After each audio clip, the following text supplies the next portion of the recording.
तो आज हम गौतम बुद्ध और बौद्ध धर्म पर थोड़ी गहराई से बात करेंगे। हमारे पास कुछ नोट्स और लेख हैं जिनसे हम जरूरी बातें समझने की कोशिश करेंगे। हाँ बिल्कुल। कोशिश रहेगी कि बुद्ध के जीवन, उनकी शिक्षाओं और बौद्ध धर्म के जो मुख्य पहलू हैं उन पर बात करें। हाँ, जैसे उनके कई नाम क्यों पड़े, कौन सी जगहें खास हैं, जो मुख्य धाराएं हैं वो कौन सी हैं, और दुनिया पर इसका क्या असर रहा है। सही। अच्छा, शुरू एक दिलचस्प बात से करते हैं। गौतम बुद्ध को सिर्फ सिद्धार्थ नहीं बल्कि शाक्य मुनि, तथागत, ऐसे कई नामों से जाना जाता है ना? जी हाँ। और कमाल की बात यह भी है कि हिंदू परंपरा में उन्हें भगवान विष्णु का 9वां अवतार भी माना जाता है। हाँ, ये वाकई दिखाता है कि उनका प्रभाव कितना फैला हुआ था। बिल्कुल।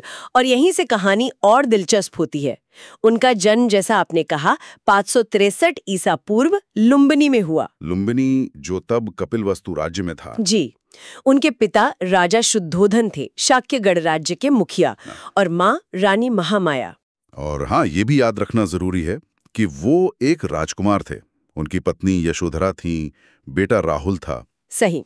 लेकिन फिर वो समय आया जब उन्होंने सत्य की खोज में सब छोड़ दिया। हाँ, वो जिसे महाभिनिष्क्रमण कहते हैं, ये उनके जीवन का एक बहुत बड़ा मोड़ था। बिल्कुल। और इसी खोज का नतीजा था बौद्ध धर्म की स्थापना। अच्छा, ये जो धर्म है ये भारत की प्राचीन श्रमण परंपरा से निकला है। श्रमण परंपरा? अच्छा, मतलब उस वक्त कुछ विचारक थे जो वैदिक तरीकों से अलग सोच रहे थे। हाँ, वो दौर था जब कई लोग, मतलब तपस्वी, भिक्षु, ये सब आत्मज्ञान और मुक्ति के नए रास्ते खोज रहे थे, वैदिक कर्मकांडों से हटकर। समझ गया। तो बौद्ध धर्म उसी सोच का एक अहम हिस्सा बना। जी हाँ, बिल्कुल। और फिर ये सिर्फ भारत तक ही नहीं रहा। नहीं, बिल्कुल नहीं। इसका फैलाव तो बहुत ज्यादा हुआ। हाँ, अगले करीब 2000 सालों में ये मध्य एशिया, पूर्वी एशिया, दक्षिण पूर्वी एशिया सब जगह फैल गया। और आज तो करोड़ों लोग मानते हैं इसे। हाँ, 35 करोड़ से भी ज्यादा अनुयायी हैं दुनिया भर में। ये दुनिया का चौथा सबसे बड़ा धर्म है, सोचिए। चौथा सबसे बड़ा? अच्छा, और इसके अंदर भी अलग अलग धाराएं हैं, जैसे थेरवाद? हाँ, मुख्य रूप से 3 संप्रदाय हैं। थेरवाद, जो सबसे पुरानी शिक्षाओं पर जोर देता है। फिर है महायान, जिसमें करुणा और बोधिसत्व का आदर्श अहम है। और एक वज्रयान भी है। जी, वज्रयान, जिसमें कुछ तांत्रिक पद्धतियां भी शामिल हैं। ये मुख्य धाराएं हैं। अच्छा, अब थोड़ा उनके जीवन के अंत की ओर चलते हैं। उनके अंतिम शब्द क्या थे? हमारे नोट्स में इसका जिक्र है। हाँ, उनके अंतिम शब्द बहुत गहरे मायने रखते हैं।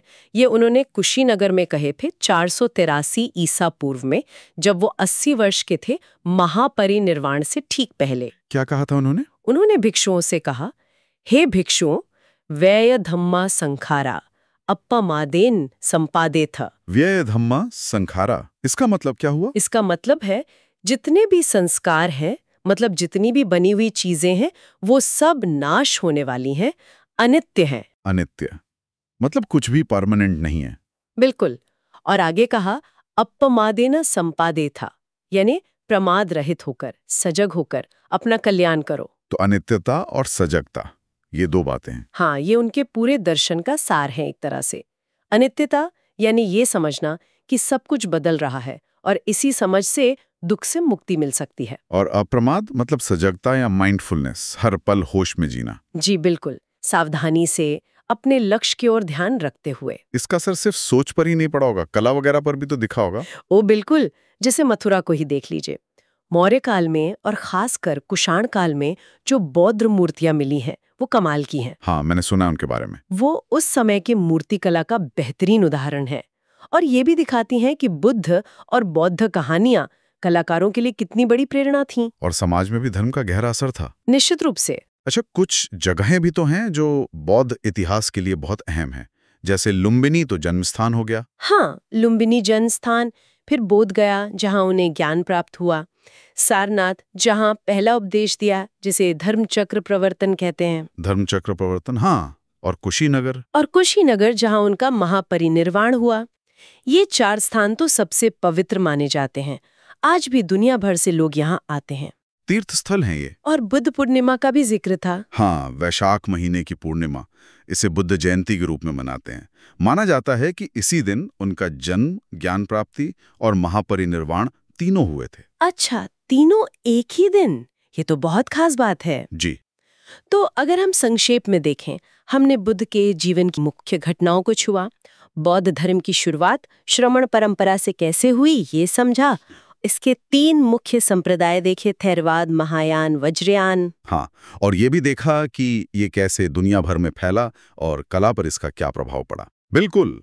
तो मुख्य बातें जो याद रखने लायक हैं, बुद्ध के कई नाम, जन्म लुम्बिनी 563 ई पूर्व, महापरिनिर्वाण कुशीनगर 483 ई पूर्व, धर्म की जड़ें श्रमण परंपरा में और इसके प्रमुख पंथ। सही कहा।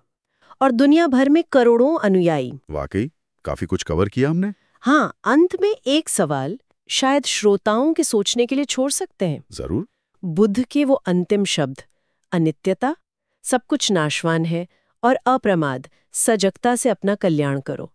आज की जो हमारी भागदौड़ भरी जिंदगी है, अक्सर तनाव रहता है, तो क्या ये सिद्धांत आज भी उतने ही प्रासंगिक है? क्या इनसे हमें शांति या संतुलन पाने में मदद मिल सकती है? हाँ, बिल्कुल। इस पर सोचना शायद फायदेमंद हो।